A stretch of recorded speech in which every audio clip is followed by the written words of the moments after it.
Hello there, Kaiju fans. How's it going? What if we told you that your favorite Godzilla movie would have been something that never made it to the big screen? Yep, you heard that right. In today's video, we will give you a rundown on the Godzilla projects that were ambitiously bizarre and gratifyingly eccentric, but were scrapped in favor of those that were actually released. Some of those crazy ideas had Godzilla engage in slugfests with Batman and Robin, Frankenstein's monster, a metamorphosed starship, a mutated astronaut, a moon dragon, and a shapeshifter monster from Chinese mythology. If some creators had their way, Godzilla could have been the puppet of a mad scientist and a humanoid Jesus. If you think all these proposed scripts are mind-boggling, wait till you hear all about them. Before we go into our explanation, we have a very small request. If you like our content, please support us by subscribing to our channel. This is a small click for you, but for us, it means a lot. Thank you. Let's begin.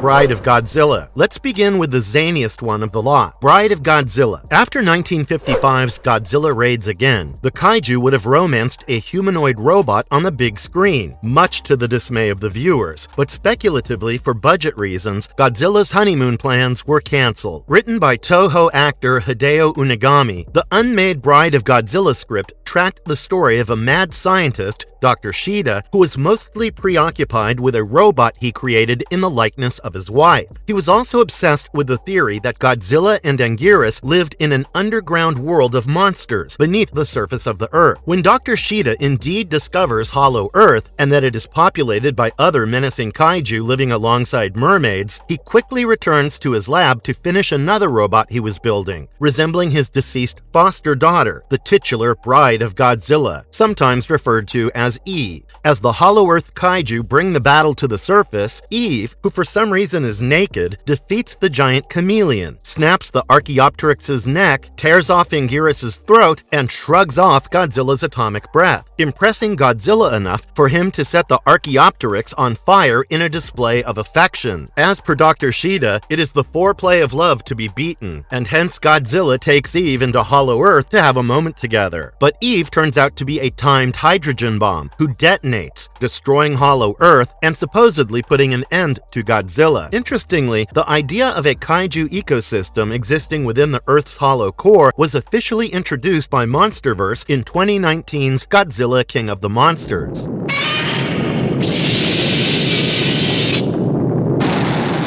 Godzilla vs. Godzilla. Godzilla vs. Godzilla was submitted as one of the early drafts for what was to be Toho's 7th Godzilla movie of the Heisei era. With the impending release of the first American Godzilla movie, Toho wanted to create a suitable finale for the Heisei era of Godzilla film and began developing script, one of the most notable of them being Godzilla vs. Godzilla, which draws a connection to 1954. While most details about the Godzilla vs. Godzilla draft have been lost in time, the basic premise pits the Heisei-era Godzilla's son, Godzilla Jr., against the original 1954 Godzilla. Godzilla Jr. was to travel back in time, all the way to 1954, to fight its big-screen predecessor. Though Godzilla Jr.'s time-traveling plans were canceled, the script paved the way for a ghostly idea.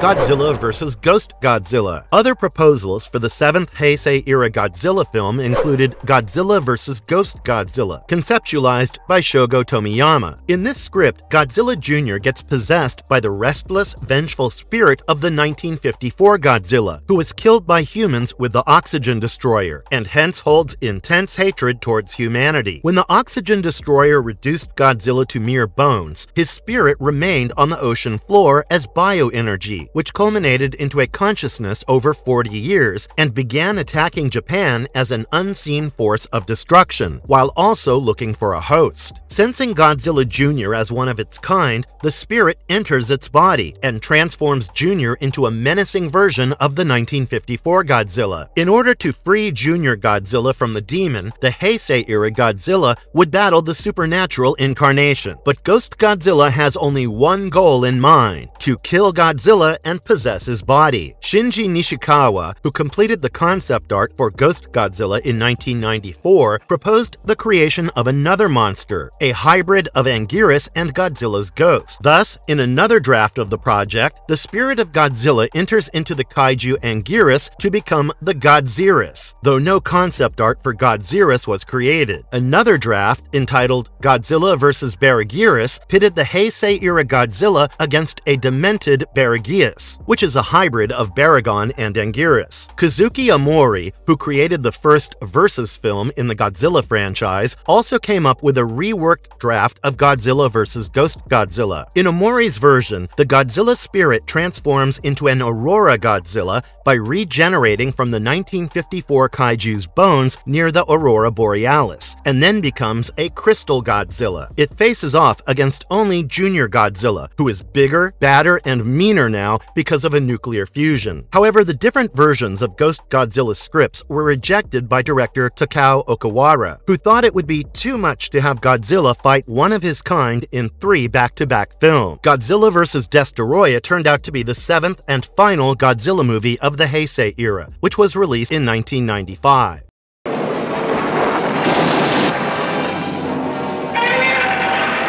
Continuation: King Kong vs. Godzilla. The massive success of King Kong vs. Godzilla encouraged writer Shinichi Sekizawa to come up with another script featuring a rematch of the two monsters, which was intended to be released in 1963. Titled Continuation: King Kong vs. Godzilla, the story is presumed to be somewhat like this. When a plane crashes into Kong's island, he takes the lone survivor, a little kid, under his protection. After the kid is rescued by a search party, Kong's affection for the little one makes him chase the humans all the way to the mainland. Meanwhile, Godzilla is found at the bottom of the bay following his last battle with Kong and is presumed dead. His body is brought to an amusement park to put on display as the park's main attraction. When Kong attacked the mainland, the JSDF attempted to resurrect Godzilla by jump-starting his heart so that he could take on Kong. But Godzilla could only be revived by Kong's electric surges. It's the same Kong, after all, who had electricity harnessing powers in the 1962 film. Once revived, Kong and Godzilla's final showdown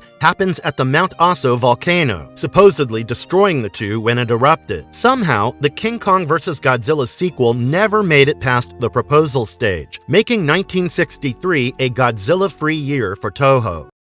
Batman meets Godzilla. In the 1960s, Batman was growing swiftly popular in Japan and featuring in the manga, prompting Toho and William Dozier, the man behind the 1966 Batman series starring Adam West, to have a meeting. Both sides came up with scripts for a 1966 movie, with Shinichi Sekizawa writing the Toho version. The American version, titled Batman Meets Godzilla, continues to remain available in the archived collection of papers under William Dozier. When Batgirl, aka Barbara Gordon, travels to Japan with her dad, Commissioner Gordon, they witness the country being threatened by a mad scientist, Finster, who claims to have a weather-controlling device. Operating from his hideout at Mount Fuji, Finster demands gold, lots of gold, in exchange for leaving the country. Gordon reaches out to Batman and Robin, who arrive in Japan to find that Finster's machine does not manipulate the climate, but controls Godzilla instead. Batman successfully lures Godzilla by replicating a mating call, forcing the kaiju to face off against Batgirl and Robin, along with him. Godzilla appears to have taken a liking towards Batgirl, and picks her up when Batman scales the monster and plants bombs on his back. When Godzilla is knocked out, Japanese scientists build a robot around the kaiju and send him into space. While Batman never got to fight Godzilla in 1966, they officially met over 55 years later in the comic series Justice League vs. Godzilla vs. Kong. Frankenstein vs. Godzilla. One of the many ideas considered for Toho's fourth Godzilla movie was to get the kaiju to fight Dr. Frankenstein's monster. Inspired by the King Kong vs. Frankenstein project, which was scrapped, and King Kong vs. Godzilla was made in its place. Written in 1963, the story of Frankenstein vs. Godzilla had the dissected heart of Frankenstein's monster land up in Hiroshima, following which it got heavily mutated by exposure to the atomic bombing. Roaming the streets of of Hiroshima, a monster boy was spotted by a scientist, who examined him and arrived at the shocking realization that the radiation regenerated the dissected heart into a young version of the monster, who feeds on livestock and pets in the dark of the night to satiate his hunger. With the boy eventually transforming into a gigantic human-like monster, the JSDF were forced to break out Godzilla from his icy entrapment in the Bering Sea. Yet again, Mount Fuji was the location for the final battle between Frankenstein's monster and Godzilla, with the former getting engulfed in lava in a volcanic fissure and Godzilla getting swept away by a raging river. At the time, Godzilla was still a villain in Toho movies, and to have him destroy another antagonist seemingly did not make sense to them. While Frankenstein vs. Godzilla was replaced with Mothra vs. Godzilla in 1964,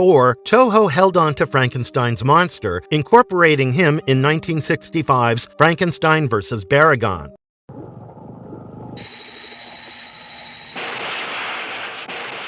Godzilla vs. Hedorah 2. The Godzilla vs. Hedorah sequel was conceptualized as the 15th Godzilla movie, the final film of the Showa era. It was to be directed by Yoshimitsu Banno, who helmed the 1971 movie Godzilla vs. Hedorah. Given that Godzilla vs. Hedorah ended on a note suggesting Hedorah's return, Banno wanted to bring back the smog monster in favor of a rematch in Africa. The 1971 movie's shooting script, titled Godzilla vs. Hedorah Part 1, also suggested that Hedorah was about to get a Part 2. For his new script, Banno decided to change the conventional setting from Japan to Africa after a trip to the continent in 1972. His thought process was Hedorah raising its ugly head in a country experiencing deforestation and drought, thus thriving in the developing Africa by feeding on the pollution. Meanwhile, it is said that producer Tomoyuki Tanaka wasn't a big fan of Hedorah, who was mostly unwell when the 1971 movie was being completed and wasn't impressed with how the antagonist turned out to be. Wanting the smog monster out, Tanaka called for a story contest to settle on the idea of the final Showa-era movie. Eventually, Ishiro Honda returned to the franchise, replacing Banno and releasing Terror of Mechagodzilla in 1975. Hedorah did not meet Godzilla again up until 2004's Godzilla Final Wars. Godzilla vs. Red Moon. Often referred to as Godzilla vs. Red Moon, the unmade film had a much more cumbersome title: Godzilla, Red Moon, Erebus, Halfin, Monster No Man's Land. Toho and Tsuburaya Productions, best known for the Ultraman series, collaborated on the project, which was to be released sometime between 1972 and 1973. The film would have introduced 3 new kaiju. First, Red Moon, a mysterious flying dragon monster who emerged from the moon's surface and landed on Earth. Second was Erebus, who, at the same time, appeared from an island around Okinawa. The JSDF lured the 2 monsters to the same spot, hoping that they would kill off each other. But Red Moon and Erebus were discovered to be the male and female of the same species, and they ended up mating, with Erebus giving birth to Halfin, the 3rd monster, a baby kaiju. When an evil entrepreneur kidnaps Halfin with the intention of exploiting its blood, Halfin dies during transportation, infuriating Red Moon and Erebus. Godzilla, who had already sensed the new monsters, arrived to save Okinawa and showed the 2 monsters who the boss was around here on Earth. A considerate Godzilla then spares the monsters, letting Red Moon escape into space. When Godzilla vs. Red Moon didn't make the final cut to the big screen, it was unrecognizably altered to be 1972's Daigoro vs. Goliath, with Tsuburaya producing and Toho distributing the project.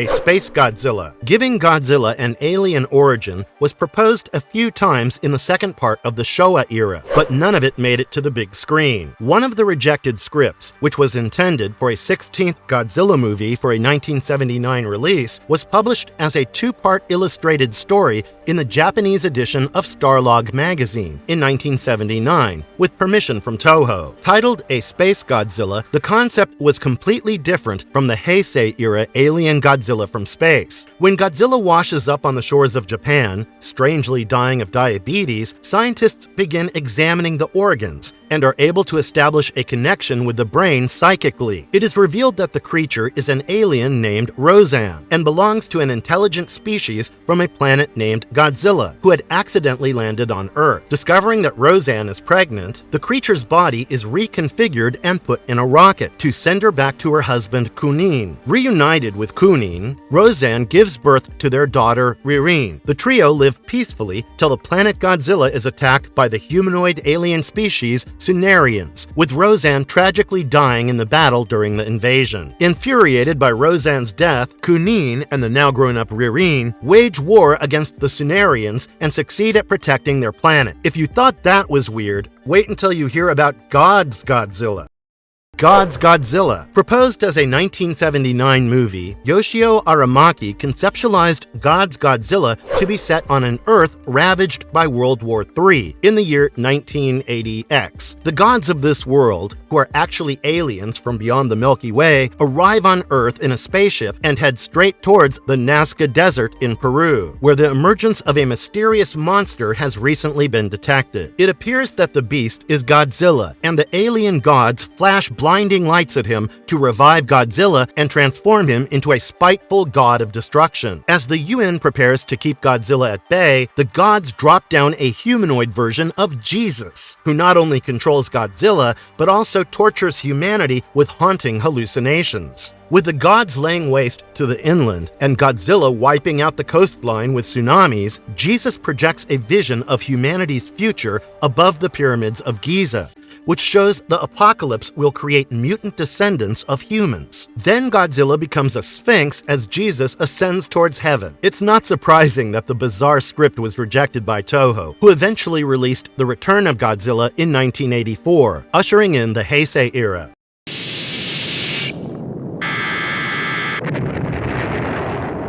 Godzilla Legend, the Asuka Fortress. Longtime series writer Shinichi Sekizawa conceptualized Godzilla Island, the Asuka Fortress, sometime in 1977 as a means to revive the franchise after several years of hiatus following the release of Terror of Mechagodzilla. Despite going through many revisions and drafts, this story too was scrapped in favor of other projects that were being considered. In the script, set in 2000, Godzilla remains safely sedated within the Japan Trench, which was made possible by means of a special frequency. Meanwhile, a scientist working for the Japanese government has created a supercomputer in the form of a robot in order to protect the country from threats. Either the robot was named Asuka Fortress or the overall self-defense system. When the Prime Minister attempts to advocate for world peace through the robot, he turns out to be the mechanical giant's first victim. The superweapon has grown sentient and intends to wipe out any life form on Earth. Witnessing this imminent threat, a bunch of scientists who helped create Asuka Fortress released Godzilla from his underwater slumber. Sensing Godzilla as a potential threat, Asuka Fortress sent an army of robot minions to fight the kaiju. Godzilla had some assistance from the human heroes, who attacked Asuka Fortress from inside, deactivating it, thus enabling Godzilla to destroy the robot menace from the outside. The film was said to still be in development during the Heisei era, but with no luck.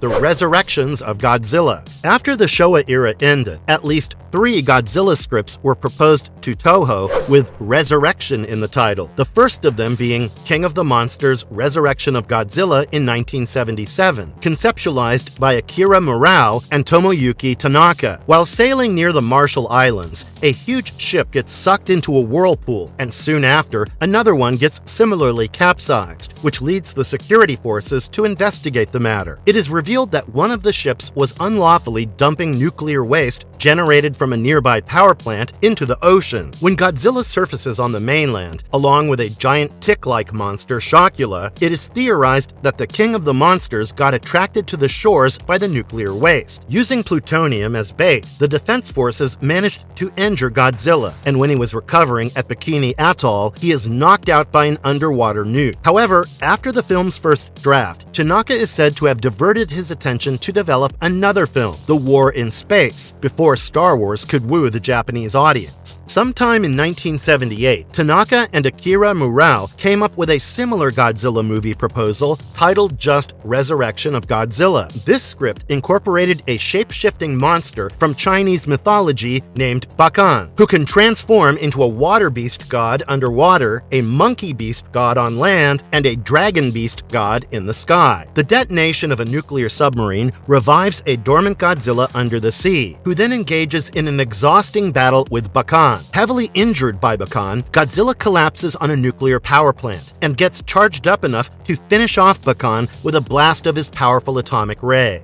Soon after, the military manages to destroy Godzilla by generating a nuclear fission inside his body. However, it is theorized that Godzilla is immortal. As long as there's a nuclear threat in the world, Godzilla will be revived however many times. This turns out to be true, as later Godzilla emerges on a US coast lined with nuclear power plants. Pitched for a 1980 release, Toho rejected the script as it appeared to be too expensive a project. The third proposal, conceptualized Hidechi Nagahara, was pitched for a 1984 release. Nagahara included Bakan in the script but made the monster even more terrifying by blending in three forms together. In addition to Bakan, Godzilla also faced off against a number of superweapons created by Japan, eventually dying of nuclear fission, but reappearing later. This script too was rejected by Toho, who finally settled on Shuichi Nagahara's The Return of Godzilla. Though all of the Resurrection of Godzilla scripts were rejected by Toho, significant elements from the drafts made it to 1984's The Return of Godzilla.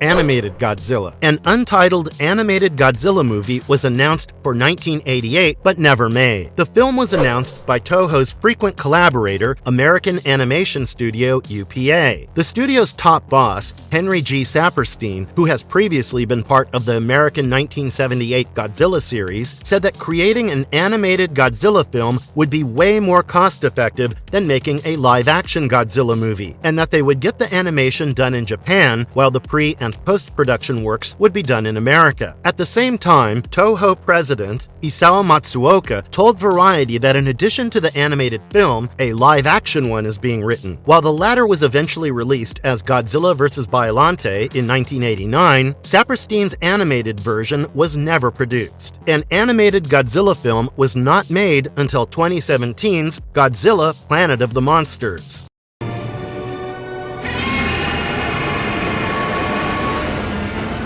Godzilla Reborn. Godzilla Reborn was conceptualized as an American sequel to Toho's Godzilla 2000 Millennium by the man who wrote the US version of the film, Michael Schlesinger. Godzilla emerges in Hawaii, where a convention of scientists is underway in Honolulu, and rampages through the island to make his way to the Mauna Loa volcano. The kaiju is perceived as a threat and attacked by the military, who manage to put him in a coma. However, the appearance of a lava bat monster named Miba from the volcano made the military realize what Godzilla was really after. The kaiju is then revived to battle its nasty foe, Miba. Toho asked for a major change in Schlesinger's script, for Godzilla to be knocked out by the military and then revived, instead of being killed and cloned. Godzilla Reborn, which was to be made with the man-in-suit special effect, was refused to be produced by TriStar Pictures over budget issues. Schlesinger reached out to Toho, who had really liked the script earlier, but when they asked for too much money, he scrapped the project. Godzilla vs. Gamera. In 2002, Japan's Kadokawa Corporation, who introduced the giant turtle kaiju Gamera to the big screen in 1965's Gamera the Giant Monster, reached out to Toho in hopes of collaboration. To celebrate Gamera's 40th anniversary, Kadokawa wanted the kaiju to battle Toho's King of Monsters in a Godzilla vs. Gamera kind of movie. The idea wasn't encouraged by Toho, with the Godzilla and Gamera crossover, which is a dream come true for kaiju fans, never entering production. While Toho went on with its streak of Millennium-era Godzilla movies, Kadokawa celebrated Gamera's 40th anniversary with 2006's Gamera the Brave. However, if it's any consolation, Godzilla and Gamera did battle years ago in a live stage show in 1970.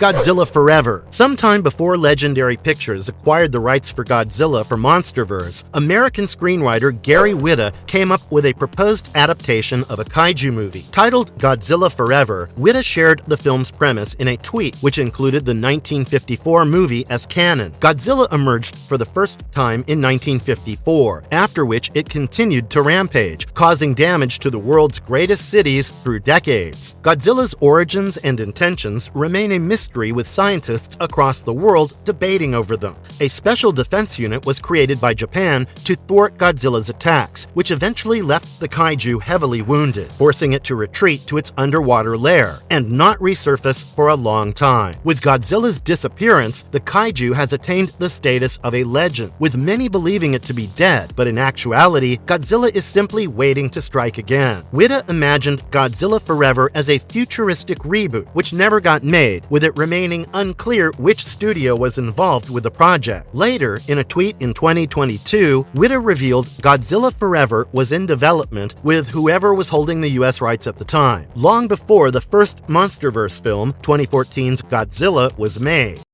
Godzilla vs. Deathla to the max. Godzilla vs. Hedorah director Yoshimitsu Banno came up with the idea of Godzilla vs. Deathla to the max, which, in its several revised scripts, was also called Godzilla 3D to the max and Godzilla 3D. Banno, who intended to release the short film in IMAX 3D, began working on the project in 2002, and after 2004's Godzilla Final Wars, Toho decided to give him the rights to Godzilla. However, Banno had to get the script and kaiju designs approved by Toho. Banno worked on the project from 2002 to 2009, looking for production deals, till Legendary Pictures showed interest in full-length Godzilla feature films. Renegotiations led Banno to return the rights to Toho, which was then acquired by Legendary, and thus MonsterVerse came into being. Banno's proposed short film had Godzilla fighting a new monster named Deathla, who arrived on Earth on a meteor as a locust-like swarm of monsters. Transforming into deadly mushrooms, Deathla began destroying Earth's vegetation before taking on a final creature form. Godzilla, who retains his power of flight from Godzilla vs. Hedorah,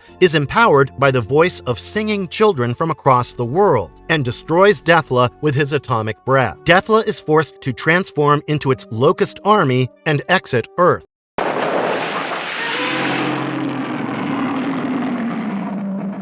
Godzilla 1994. In 1992, when Sony acquired the rights to produce a Godzilla movie, the job went to TriStar Pictures, who brought in Aladdin writers Terry Rossio and Ted Elliott to conceptualize the film in 1994. Jan de Bont, the director of Speed, was brought in to helm the project. The script, revised by Don McPherson, portrayed Godzilla as a protector, much like the later part of the Showa-era films. Godzilla was awakened from his deep slumber from beneath the snowy ranges of Alaska by military activity and is chased for a decade by the wife of a man who died in Alaska. When Godzilla is captured, it is learnt that the kaiju isn't a creature mutated by nuclear radiation, but was created by an ancient civilization to protect the world from an alien threat, the Griffin, who wants to exterminate humanity and colonize Earth. Godzilla's nightmarish foe mutates beyond control, has snakes for tongues, cat-like eyes, and can even fly. Anyhow, Godzilla and Griffin take the battle to Manhattan, with the King of Monsters emerging victorious. However, Jan de Bont butted heads with Sony over budget issues and quit the project, which eventually went to Independence Day director Roland Emmerich, who wanted an entirely new script for his film. After Emmerich's Godzilla released in 1998, Toho disapproved of the monster so much that they subtracted God from its name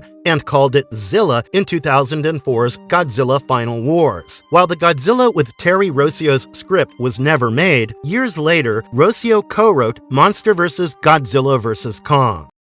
Godzilla vs. M. For the third Godzilla film of the Millennium series, Toho brought in Shusuke Kaneko as the director, who was then basking in the glory of his widely successful Gamera trilogy. Kaneko first thought of a Godzilla vs. Kamacuras film, but quickly scrapped it in favor of a rather bizarre idea. In Kaneko's second script, Godzilla battles a heavily mutated astronaut, yes, an actual human, in the futuristic Republic of Japan. Astronaut Takagami survives an accident in space and makes it back back to Earth in an injured state. Once hospitalized, he realizes that he has been infected by an alien virus that is mutating him into a monstrous form. Fearing his daughter Yumi would witness his grotesque appearance, Takagami takes refuge in the forests of Mount Fuji. When suspicious activity is detected around Mount Fuji, the media dub the mysterious creature, the mutated Takagami, as M. Soon after, Yumi discovers the monster in the forest and realizes it's her father. Meanwhile, Godzilla emerges from the ocean floor and M engages the kaiju to protect his homeland, with both monsters getting targeted by the military. A heavily injured M is revived only after his daughter sacrifices herself and transforms her life essence into her mutated father. The surge of power enables M to one-up Godzilla and carry him into the ocean, with both of them disappearing into the depths. However, Kaneko scrapped the project as it was deemed too depressing. He then concentrated on another idea, which eventually was released as Godzilla, Mothra, and King Ghidorah Giant Monsters All-Out Attack in 2001. Godzilla vs. Mechanicon. Toho considered an overwhelming number of pitches after 1991's Godzilla vs. King Ghidorah, one of which included the concept of Godzilla vs. Mechanicon. After Godzilla faced off against several new kaiju, Toho wanted to bring back King Kong in a rematch. But Toho's negotiations with Turner Entertainment, who owned the rights of Kong at that point, did not work out over budget issues. Next, Toho thought of getting Godzilla to battle Mechanicon, the robot doppelganger of Kong, created by the mad scientist Doctor Who. No, not that one. Mechanicon first appeared in the 1966 animated series The King Kong Show, and then made its film debut with 1967's King Kong Escapes. But Turner rejected that idea too, saying it was too similar to Kong, with Toho eventually scrapping the project. The basic premise of the proposed film was that Mechanicon would be brought in to battle Godzilla. Shrunken soldiers would be inserted inside Godzilla through Mechanicon's injectors, who would fight in the kaiju from inside while the robot Kong defeated him on the outside. Special effects director Koichi Kawakita said the idea of humans traveling inside Godzilla was inspired by the 1966 sci-fi movie Fantastic Voyage. US-Japan collaboration Godzilla. In the late 70s, when no Godzilla film was in the lineup, Toho and Henry G. Saperstein worked on a project that was listed as US-Japan collaboration Godzilla. Saperstein, who was part of the projects Frankenstein vs. Baragon, Invasion of Astro Monster, and The War of the Gargantuas, wanted to bring the gargantuan menace back in a Godzilla movie. While much about the plot is unknown, the basic concept was to get Gargantua, kaiju spawned from Frankenstein's immortal cells, to fight the King of Monsters in a Godzilla vs. Gargantua movie. Ruben Berkovich, who wrote the script for The War of the Gargantuas, was roped in for the project, which was aiming for a 1978 release. With a relatively high budget, even for a Godzilla film, the project never made it past the planning stages. Though the Godzilla vs. Gargantua showdown did not happen on screen, the kaiju did face off against the Gargantuas, Sanda and Gyra from the War of the Gargantuas much later in the 2014 comic series Godzilla Rulers of Earth. Godzilla vs. the Mutant Starfish. Another film idea by Banno that got rejected was Godzilla vs. the Mutant Starfish. Before suggesting a sequel of Godzilla vs. Hedorah as the final film of the Showa era, which also got rejected as we told you, Banno thought of getting Godzilla to battle a gigantic mutated starfish. Just like his first film, Banno wanted his next project to convey a strong message about pollution. The idea was that, this time around, not an alien being, but a creature from Earth gets mutated by pollution and transforms into a monster. The pollution in the oceans has an adverse effect on a starfish, which gets heavily metamorphosed after being contaminated and turns into a beastly creature. Upon resurfacing on the mainland, it clashes with Godzilla. However, Banno scratched this idea and went on to conceptualize Godzilla vs. Hedorah 2. While the mutant starfish was never officially named, fans and websites dubbed the creature as Hitoda, which is a modification of the Japanese term for starfish. Though not gigantic, the starfish species mutated by pollution did feature in Toho's 1997 Rebirth of Mothra 2. Godzilla vs. Mechamothra. After King Ghidorah was resurrected as a cyborg kaiju in 1991, special effects director Koichi Kawakita wanted a similar treatment for Mothra, but in a sequel. When Godzilla vs. Mothra was in its initial stages, Kawakita proposed that the moth kaiju be killed off while battling Godzilla in the 1992 film, and resurrected as a robot superweapon in a sequel the following year. Mechamothra was designed to look like a cyborg Mothra, but was described as looking more like a dragonfly than like Mothra by Toho suit actor Kenpachiro Satsuma. The Godzilla vs. Mechamothra concept was abandoned when it was decided that Mothra's dark counterpart Batra would be killed off in the 1992 film instead of the benevolent Mothra. The resulting 1993 film was Godzilla vs. Mechagodzilla 2, with the Mechagodzilla being similar in concept to the Mechamothra as an artificially created robot monster. Star Godzilla. In 1980, an unlicensed Star Godzilla movie was announced by Hong Kong's first distributors through a poster in the May 7 issue of Variety magazine. The poster featured Godzilla, King Kong, and Anguirus against the backdrop of a burning city, with several UFOs and military vehicles in the sky, while the tagline said, "Where the old world and the new world meet." Star Godzilla was proposed without the approval of Toho, who quickly shut down the project. Giant monsters converge on Okinawa. Showdown in Zanpamisaki. Before Godzilla vs. Mechagodzilla released in 1974, several proposed ideas were considered, one of which was the script with the rather lengthy title, Giant Monsters Converge on Okinawa. Showdown in Zanpamisaki. A race of villainous ape-like aliens called the Garuga aliens arrive on Earth with the intention of conquering it, because they want to sell the planet off to the highest extraterrestrial bidder. To keep the humans at bay, the Garuga aliens construct a mechanical monster named Garugan beneath Zanpamisaki and unleash it upon Japan to terrorize and destroy humanity. Godzilla joins forces with Mothra and Anguirus to defeat the robot menace and the Garuga aliens. The showdown in Zanpamisaki script was cancelled, and several revisions later, the new draft replaced Garugan with Mechagodzilla and Mothra with King Caesar, with the Garuga aliens becoming the Black Hole Planet 3 aliens in Godzilla vs. Mechagodzilla. Marvelous verdict. In this parallel universe of unreleased films, Godzilla gets to battle an array of unexpected opponents, even if just on paper. Be it the robotic Mechamothra, or the locust monster Deathla, the alien threat Griffin, or the lava bat beast Meba, Godzilla solidified his position as the king of the monsters, even in a kaiju world that never made it to the big screen. Which of these canceled Godzilla movies piqued your interest the most? Don't forget to tell us in the comments below. And if you liked our video, please give us a shout out and watch this space for more marvelous content. And if you liked our content, don't forget to leave a like and subscribe to us if you haven't already. Have a good one and be safe. Thanks everyone.